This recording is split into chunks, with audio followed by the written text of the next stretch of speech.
Yeah, you can say that's exactly the topic.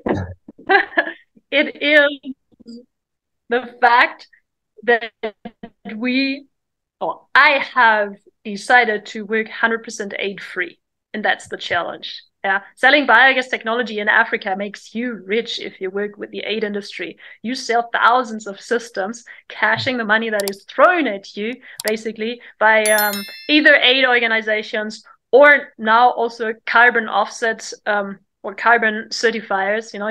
Um, the money is there; it's easy, but I know the damage that this creates for African entrepreneurs. So I have decided to go completely without this from day one. Yeah, that's why I developed the backpack to make this Mhm. possible.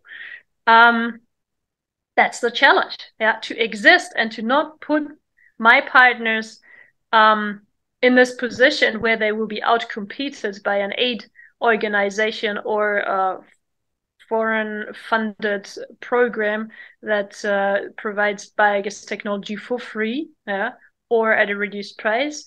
The second challenge is that biogas has quite a bad reputation in some countries. And Mm. that again has to do with the approach that has been taken the last, let's say, 15 years by the aid industry, because setting up biogas systems is one thing, taking care of them, setting up a service infrastructure to keep them going is another. And this is something that has not been taken care of, and there are probably 50 to 80% of the systems that have been installed are not working. So the bad reputation of biogas is the second obstacle to sell biogas. Yeah, that this is why you are promoting to have more entrepreneurs involved in the technical assistance to the biogas systems. Exactly. Because Yeah.